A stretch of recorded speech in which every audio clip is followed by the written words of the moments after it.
Welcome to Melt University's 2020 summer program. This year, our virtual intern program will help you build your brand, inform you on a variety of career paths, and introduce you to top executives in sports and marketing. Here's your host, President and CEO of Melt, one of the largest independent sports and event marketing agencies in the country, Vince Thompson. Good afternoon, students of Melt University. We hope so far you're enjoying these amazing podcasts that we have coming out from some of the industry's greatest professionals and leaders and experts. Today, I am very proud and privileged to welcome my dear friend, Kyle Sherman, who is the president of Home Team Sports, a division of Fox Sports that offers advertisers a one-stop shopping for TV, mobile, digital media sponsorships with the Major League Baseball, NBA, NHL, and many, many other properties across the country.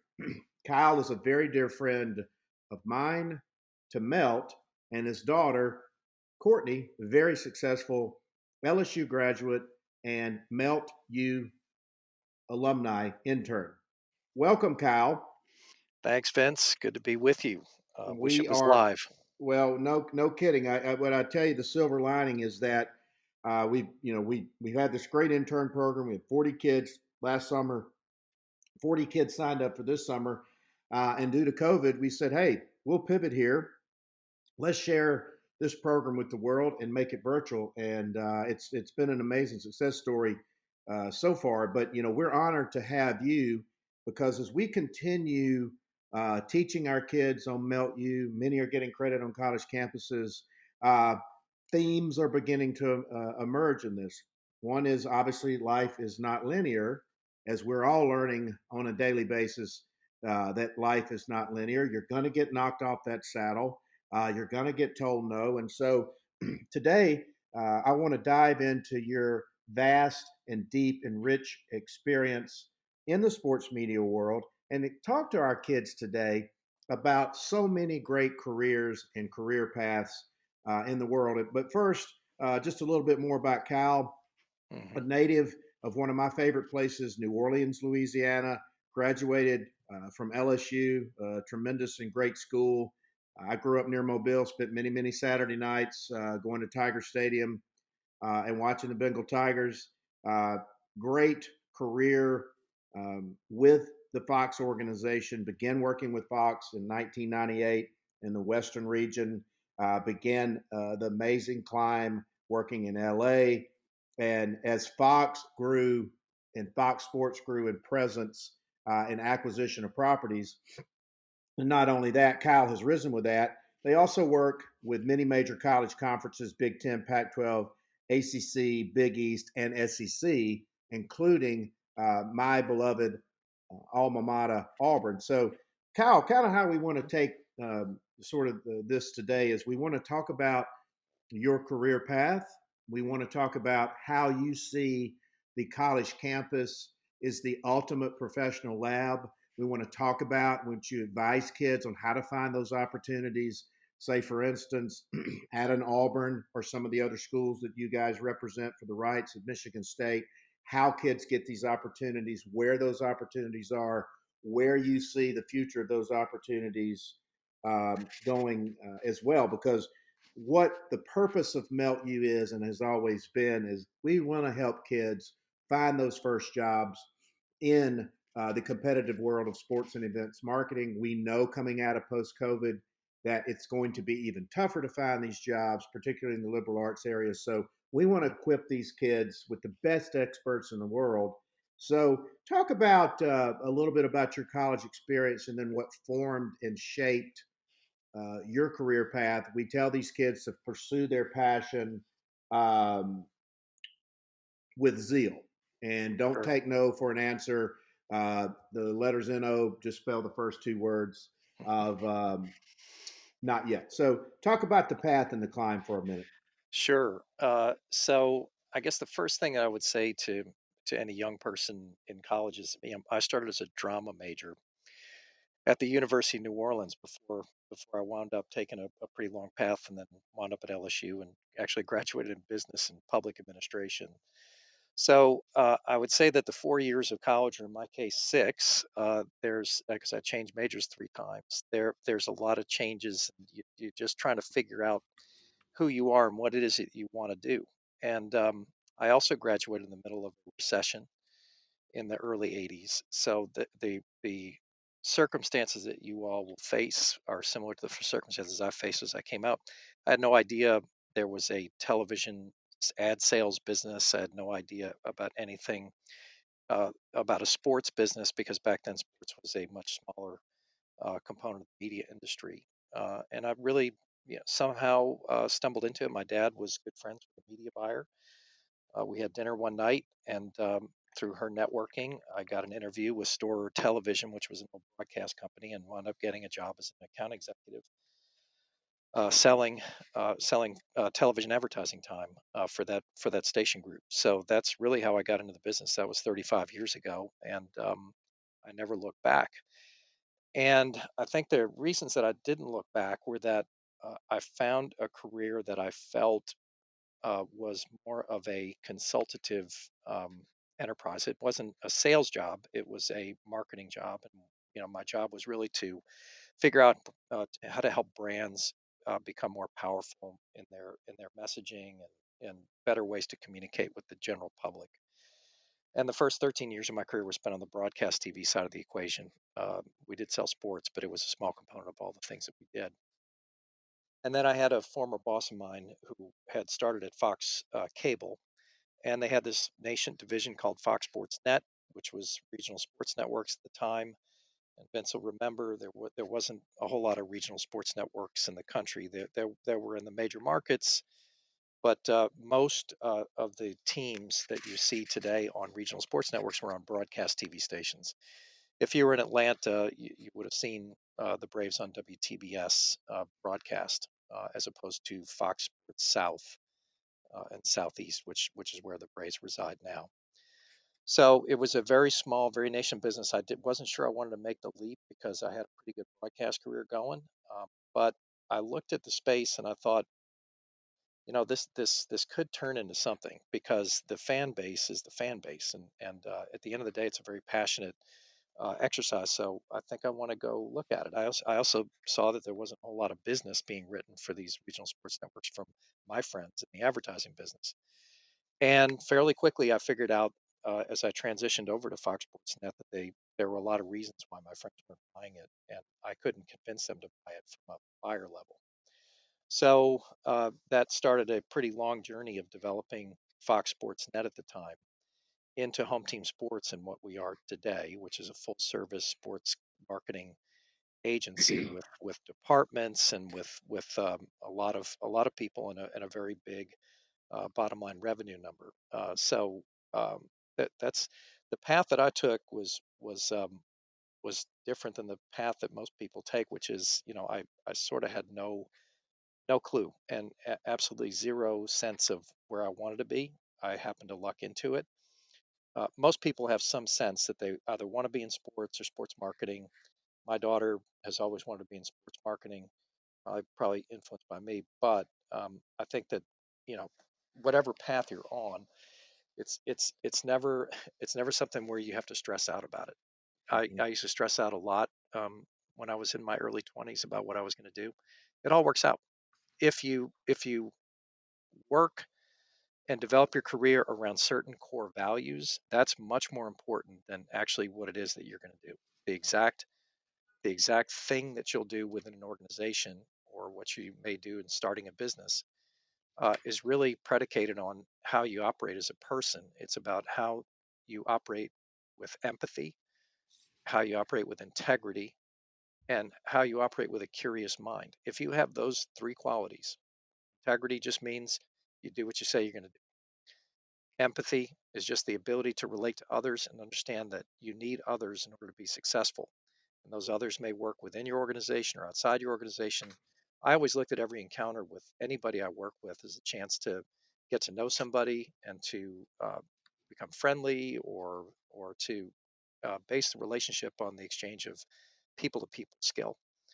And I think that that has served me well because at the end of the day, the a lot of the people I grew up with in the business have now become big decision makers, and I have great relationships with them. And that really helps as you develop in your career and how your career arc works. So I would say that focus on your core values and what brand you want to bring. I'm sure you'll hear a lot of people that Vince brings to, because I know Vince cherishes these qualities as well. So he's generally attracted to people who share these values. So you probably hear this a bunch, but you'll hear it a bunch because it's true. And it does work that way, that the better you're able to navigate with empathy, your EQ as opposed to IQ. And I'm sure everybody on the phone is, or on this podcast has heard the EQ phrase, which is about your emotional quotient, your ability to deal emotionally with others, and especially in this time of great stress and anxiety, societal change and upheaval, injustice in the world, and things that are going on that are well beyond most of our control. Your ability to be able to navigate it in a way that remember that it's people to people, and everything is about how you interact with others. It's very critical for your career success to understand that. Well, that's what an amazing riff. You've given us a lot to unpack right now. So I'm going to step back and sort of unpack it. One Hmm. that just stood out was you changed your major multiple times in college. So you don't see that as a scholastic, academic, or career setback if you're in college and you're trying things and you're trying to find your way. So you don't really view that as a negative if the student's really trying to find their way. Correct? That's correct. Okay, so that's a great one. I think the second thing that you really pointed out is that, and we tell the kids a lot that your path is going to be your path. So don't get too prefixed on what your path's going to be. I thought I was going to go back to Mobile and be a sports writer, and wound up being able to build a good company and a good career based on my passion of sports. But you hit on really something really big is that staying true to your core values is going to be very important, but not only in your personal growth in relationships, but your professional growth in relationships. And that no matter what business that you pursue or profession or career, the golden rule and the value of relationships and how fast these things come around now. Talk about the value of relationships. Expand on that Hmm. a little bit more because what we all everybody says it's not what you know, it's who you know, but that's Hmm. based on not only networking but how you treat everybody, in every situation. That's right. And so I really want you to talk about that and stress on that a little bit today.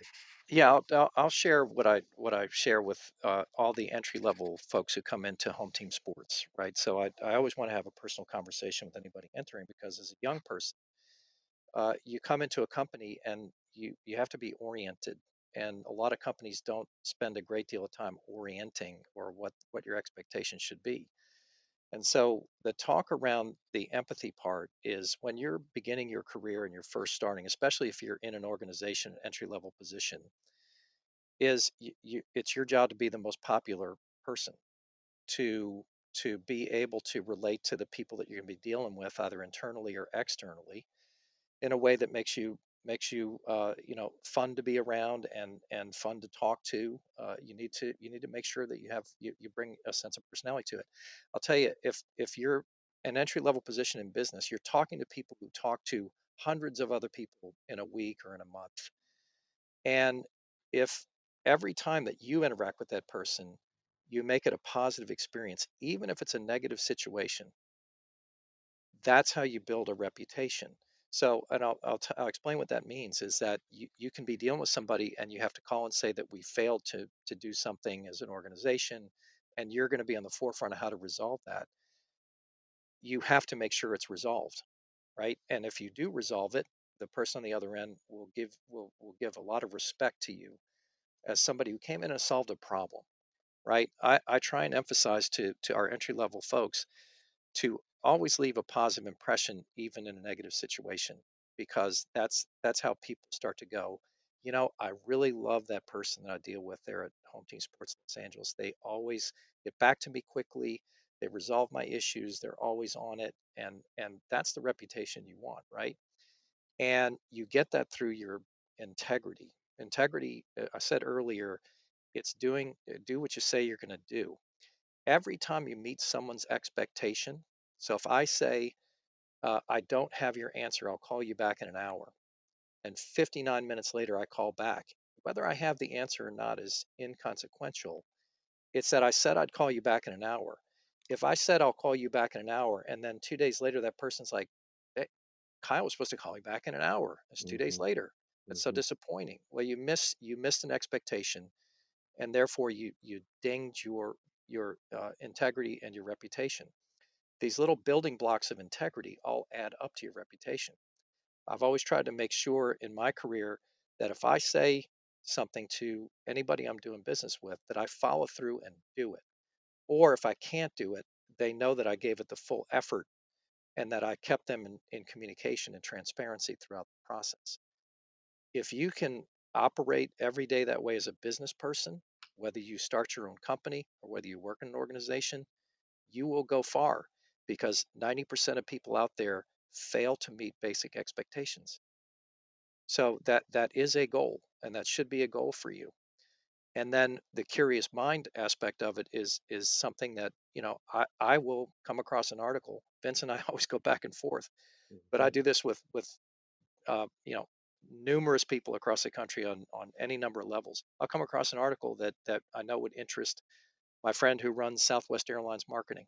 I'm zipping it off with a note, not selling anything, but just to let them know, look, I'm learning, and I want you to know that that this is an interesting article to me. And I get a lot of notes back saying thank you. I hadn't seen that.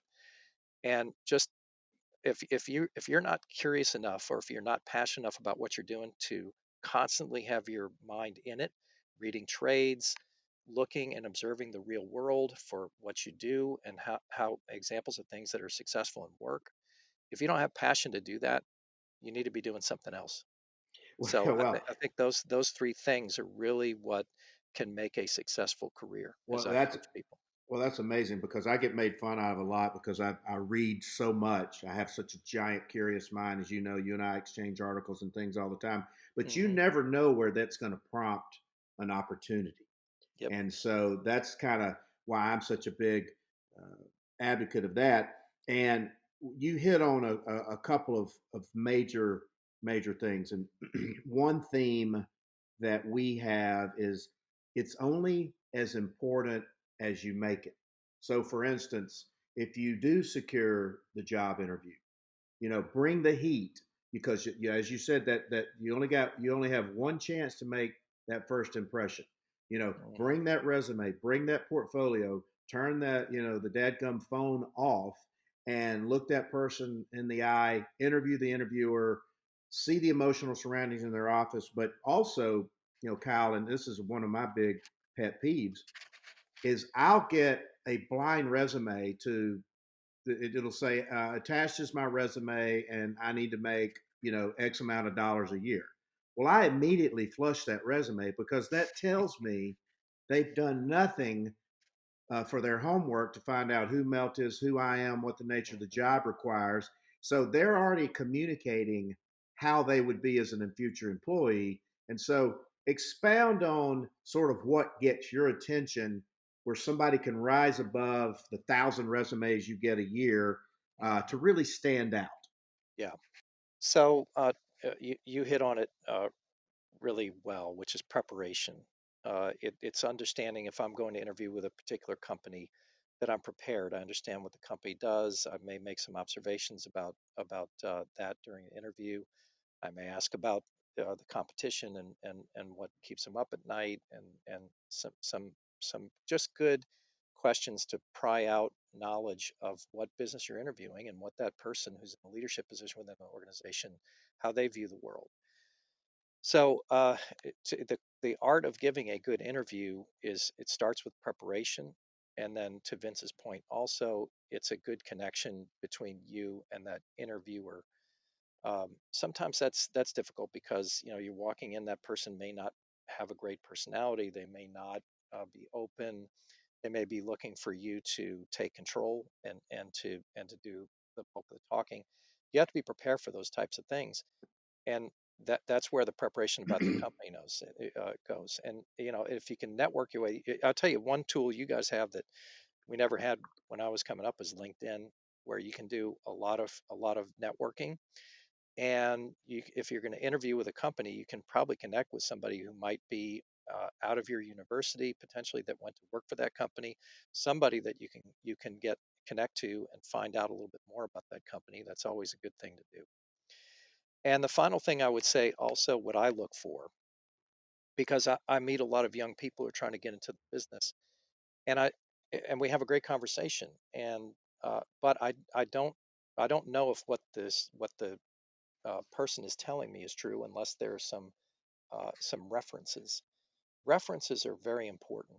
Uh, if you can put down, a number of references of people, not just in your personal life, but if you've volunteered to do something, if you've done something outside of just your education, and interacted with people that can speak on your behalf and say what a wonderful person, or these are the qualities they espouse.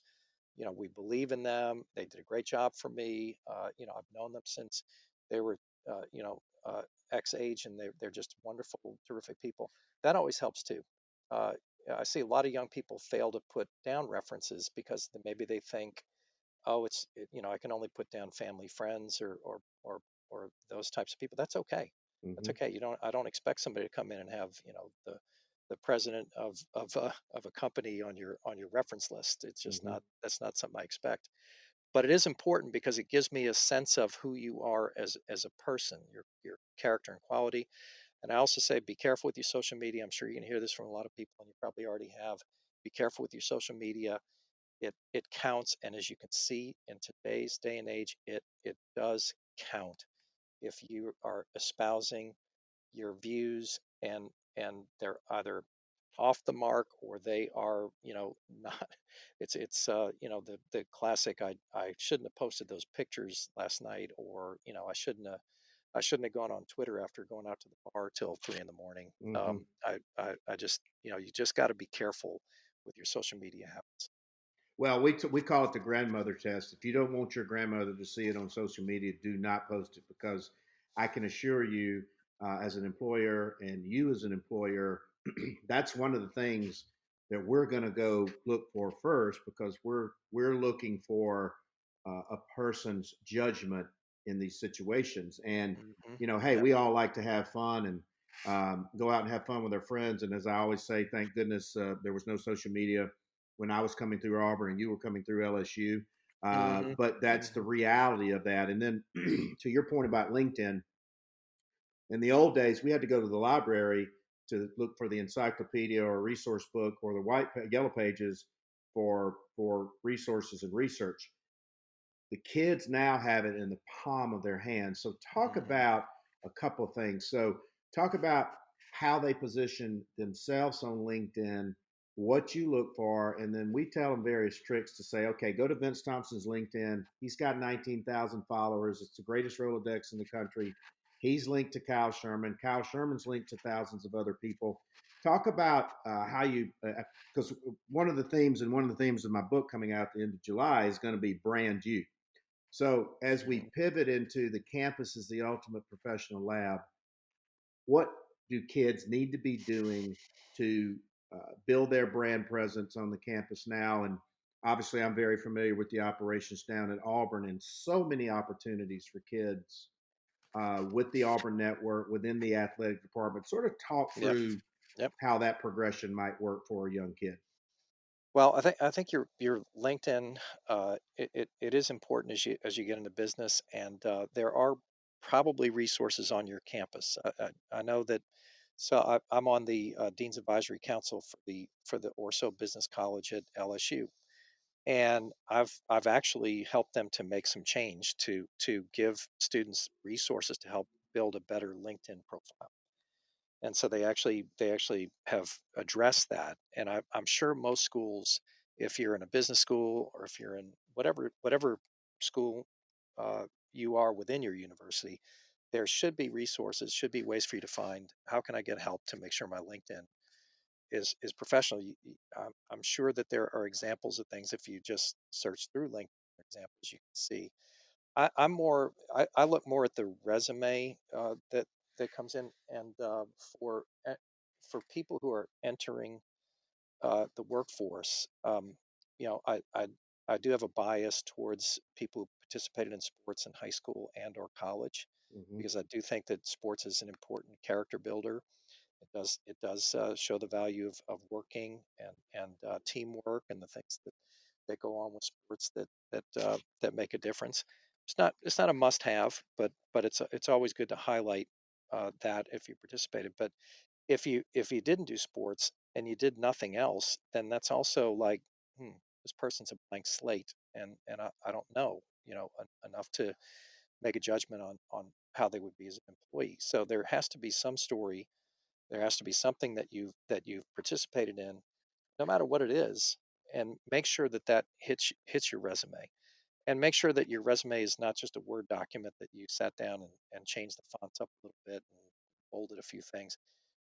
Spend a little bit and make sure that you get a professional Hmm. looking resume that has some pizzazz to it, especially if you're going to be on the creative side of the business, which many of you may be leaning towards the creative side. And Well, we like to say resume is a blind date. yep. You've got to make a very positive first impression. You also touched on what we're looking for as employers: self-starting, initiative. And I tell the kids, even if you're working in a coffee shop, you're showing that self-starting, but you also position yourself as saying, "Hey, I was on the front lines of consumer behavior. I served Hmm. 100 people per day. I know how to interact with people, and like I said, Auburn gave me my start. So I look at the university. There's so many opportunities to really get your feet wet, whether it's you think of hundreds of sporting events and other events that are being produced on the Auburn campus. Go volunteer to help produce those events, string cable, help game day operations, help in the ticket department, alumni relations, because the lowest hanging fruit also, Cal, is if there's an LSU graduate, they're going to touch your emotional heartstrings as well as your professional heartstrings. So Hmm. use that campus and that opportunity to really mine and develop a person's foundation of their brand. Wouldn't you say that would be a true case? Very true, very true. And one other additional side note is that a handwritten thank you following an interview is very powerful. Not a lot of people do it, and it matters. I think it's something that it impresses me when somebody takes the time to actually physically write a note saying thank you. It's much more powerful than an email saying thanks. You can do both. You can send an email thank you, and then a follow up card is always good. I tell you, and we encourage all of our kids to get them some business cards, get them some note cards. Um, a follow up note is a lost art, and when I get one of those, they immediately go to the top of my list for job recommendations. And because what you want to do is you want to put yourself in that 5 percentile of job consideration, and at some point that putt's going to fall. You're going to land that fish based on a body of work that and effort you're displaying to that um, future employer. Also, talk about, because you're on the forefront of giant evolutions in the sports industry, how Hmm. fans consume sports, Hmm. how consumers consume them, sponsors spend on them. Talk about where you see the opportunities for this younger generation in the new evolving career of world of sports. Well, if you could be a chief health officer, That's Yeah, probably going to be a brand that's new a big one. position, and there's going to be staff needed for that particular exercise because Hmm. venues are going to have to figure out how to bring consumers back and feel safe, and that's going to take Hmm. some expertise. So that's going to be a brand new brand new function to most teams and venues you'll see. Look, I think the beauty of sports, and this will you'll see this once we're through, once there's a vaccine, once there's a treatment, once we get to the other side of this. The beauty of sports is that it's the one thing that doesn't change. Fans are fans. The second longest relationship you usually have in your life is with your fandom, with your team. Hmm. Right? I'm a Saints fan since I was 8 years old. Hmm. That's the second longest, other than my brother and my parents. It's the second oldest relationship I have in my life. Maybe sad, maybe, but I think it's brilliant, and I think Hmm. that's sort of, you always have to remember that that's what exists within sports. So the marketing capabilities within sports will always be there, and it's generally not going to be done by an algorithm. You can't use an algorithm to provide a solution to a company that encompasses what is good about sports marketing. So whether you're working directly for a team or a school like Auburn Sports Properties, the human to human aspect of that is what makes sports special, and that won't change. Yes, there's televised sports, which you can also, that's what I'm in. I'm in both ends of the sports industry. So I'm in the televised sports as well as the event-driven sports. Events are, fantastic, and they're good old-fashioned advertising and marketing that works. And so the ability to connect with a brand, with a consumer who's going to be a lifelong fan of a particular university, that's powerful stuff. And it will be that way in 20 years. Hmm. It's not going to change. So I think a lot of the ecosystem, a lot of the jobs that are currently in the system, there'll be some changes in terms of how many social media and digital components there are versus how many in stadium slash activation there are. So the mix of employees may change a bit, uh, but I fundamentally believe that the sports business in its format will survive well, and therefore the job opportunities are fairly consistent with what you see now. I don't see a space where in the ecosystem. There's going to be some disruption for the next couple of years, no question about it. Once you Hmm. get past that disruption, I think it's going to be pretty well settled, and it'll still be one of the brilliant places to market a brand. Well, this has been amazing, and so we always like to sort of wrap up with our guests with what we call a speed round. You've had an amazing career. You've interacted at the highest levels with celebrities in sports. So, who's your favorite, uh, say, athlete or celebrity that you've ever dealt with, and why? That I've dealt with In in a professional person. capacity, in like because you've interacted, you've done Super Bowls, you've done you've been to thousands of events and produced thousands of events. Who would stand out of the crowd? That's a quick one that you hit me with. Let me think about it for a second. I Yeah. think that there's a player who used to play for the Milwaukee Brewers, Rob Deere, that I've Hmm. become good friends with. Rob was, he played alongside Robin Yount, Hall of Famer, and he was known for hitting home runs, but also striking out a lot. But he was one of the hardest working guys, and a great guy, and he he he just stands out to me as somebody who has great integrity. He's trying to actually launch a business right now, so I'm helping him a little bit with Hmm. that. And he is he's just a good all around person inside. Um, I don't deal a lot with athletes, current athletes, because my role is not to Hmm. be in that end of the business. But I will tell you, Bruce Pearl to me is somebody that I respect and admire. I had the opportunity to see him give a post game speech last season, um, after a very close victory against Alabama, and I got to tell you, I was ready to go play basketball for Bruce Pearl. Hmm. So I look for people who hold true to their character, and who inspire, and who give back. And I think those are examples of people that are good at that. Well, listen, I tell you what, this has been an amazing interview. Um, for our students to hear. I hope they listen to it more than one time. There are so many nuggets. I took so many notes in here. So, guys, Kyle is very active on LinkedIn. He is an amazing resource. He's one of the kindest, most compassionate people in our industry. He's also he's very understated. He's an icon in what he's built uh, for and with on behalf of Fox. So Kyle Sherman, president of Home Team Sports, big division of Fox Sports. Uh, what you've shared today has been invaluable, and I just want you to know how much I personally appreciate your time and how much our students of Melt University appreciate your time. So Kyle Sherman, president of Home Team Sports, thank you so much today for joining Virtual Melt University 2020. Thank you, Vince. Stay safe.